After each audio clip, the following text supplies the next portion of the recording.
Midnight is a film that was released recently by Severin Films and claims to have been made in 1980, although my research on the internet tells me that it was made in 1981 and released in 1982. Whenever, whenever it was released, whatever year, this film 100% feels 70s to me. This film screams 70s in atmosphere, in the script, in the dialogue, in the acting, and in the entire cinematography of the whole production, including, as a matter of fact, the subject matter as well. This doesn't reinvent the wheel in any way. I actually found the story to be like things I've seen before in other films, all across all kinds of decades.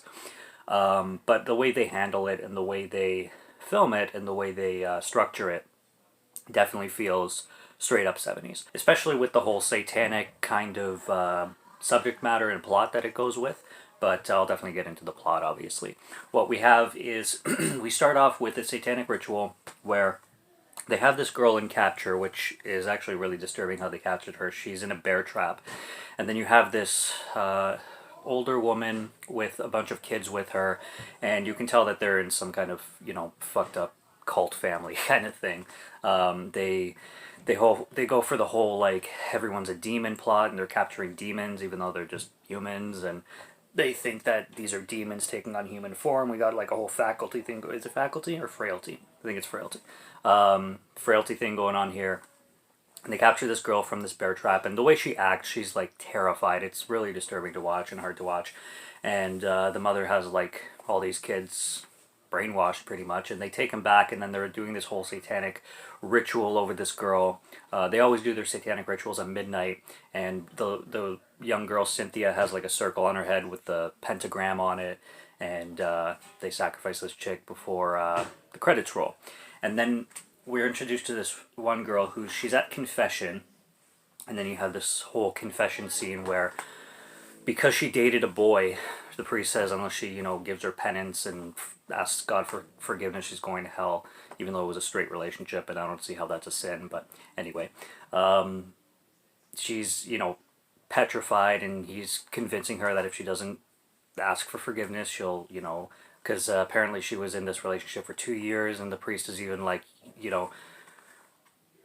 imagine if you had passed away and within those 2 years you would have been at this moment burning in hell. And I'm like, Jesus Christ, the fear that religion puts into people is ridiculous. But anyway, the story revolves around this girl. Her name is Nancy, and she has a stepfather who's a sheriff. And it's a really, really weird plot with the way they take that sheriff, because right at the beginning of the film, he's drunk.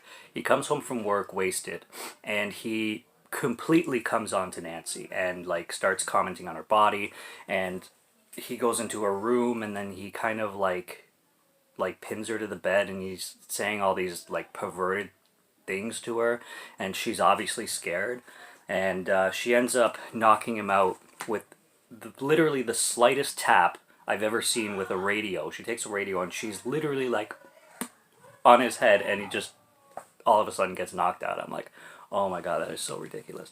The acting and the the dialogue is certainly a product of its time for sure, and it's a low budget film. You can already tell right from the way it introduces itself. But then this girl runs away from home, and she's looking for a way, because she wants to. This takes place in Pennsylvania, and she wants to get to California, and she's looking for a way out of the city. And she finds these two guys named Hank and Tom, and they convince her, because they're going to Florida, they're not going to California, but they convince her to take a ride with them, because midway they're going to some college or something like that, and they tell her that she can probably find many rides when they get to where they're going, and then they can leave her there and she can find a way to California from there. So she does, and they go on this road trip, and they kind of befriend each other a little bit, and they rob stores because they're very tight for money, and they get her to rob stores too, and then eventually they end up being, of course, chased by the police, and they are killed midway throughout the film. Spoiler alert.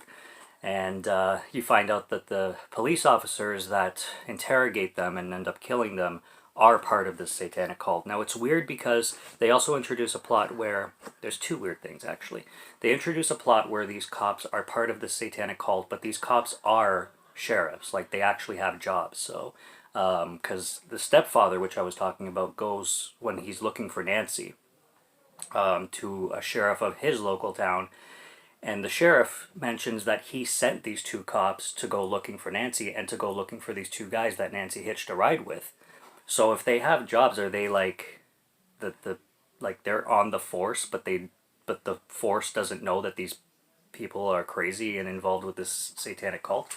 And then the other weird thing is they introduce the stepdad, the sheriff, as this total pig, but then make him the hero. Like, that's the only scene where he's a villain, and is, being sick with his daughter. He even talks to his wife at one point, telling his wife that the daughter came onto him and that he's worried about her sexuality or her behavior, because her behavior is very experimental and she keeps like seducing him or getting too close to him, and it's like, come on, dude. But for the rest of the film, he's the hero because he's looking for Nancy, and then when he finds Nancy, he's very protective and he's very loving to her.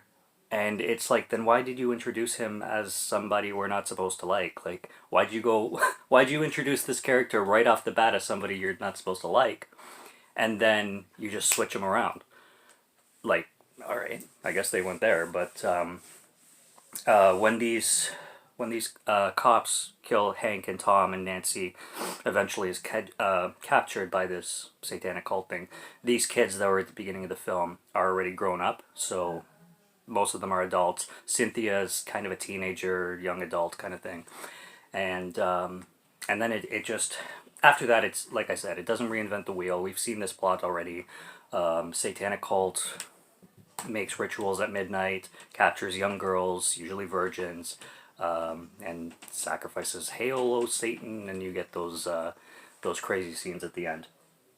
And then, of course, you have the sheriff coming in as the hero at the end. This film also deals with a lot of racism because Hank is a black guy and Tom is a white guy, and when they enter these small towns, like there's one time where Tom and Hank go to get a six-pack of beer at a bar, and all the locals are just treating like, "Hey, what the hell are you bringing this guy in for? You better get out of here, black boy," and shit like that.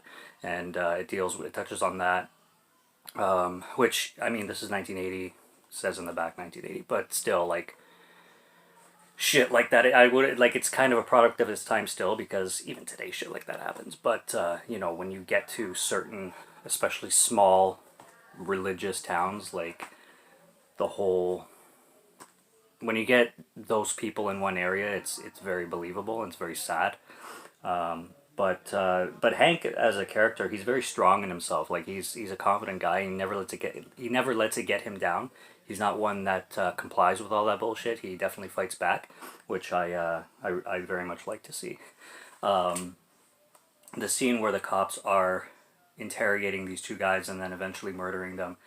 So, the acting, I mean, oh my god, like, when I say product of its time, you kind of have to watch it to know what I'm talking about. Although you probably have an idea already.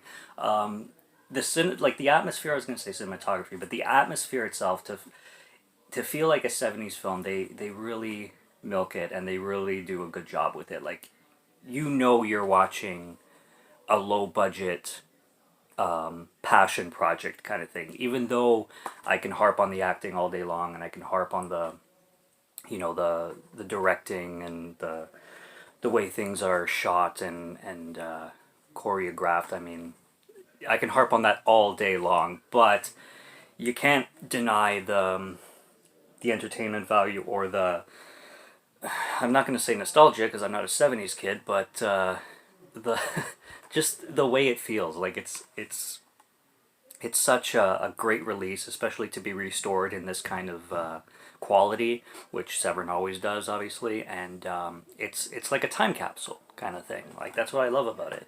And I'm so glad that these films are released in these kind of formats, because otherwise, like I've mentioned in other videos, I would have never heard of them. So it's good to discover shit like this, and I had a good time with it. So yeah, that's Midnight. from sometime in between 1980 and 1982, but released in 1982 for sure. Yeah, it's good. It's fun, and I definitely would directed by John Russo too. I've heard that name many places. Yeah, he co-wrote Night of the Living Dead. That's where I know him from mostly. Night of the Living Dead being my favorite horror film of all time. So, yeah, John Russo's Midnight. I'd say check it out. It's a recommendation from me, and check out Severin Films because they are awesome. Subscribe to Morgan Film Fan if you like to listen to my voice, or if you like my film reviews. I'll be back with more. There's lots on the channel, so check them all out if you'd like. And until next review, take care and have a good night. Cheers.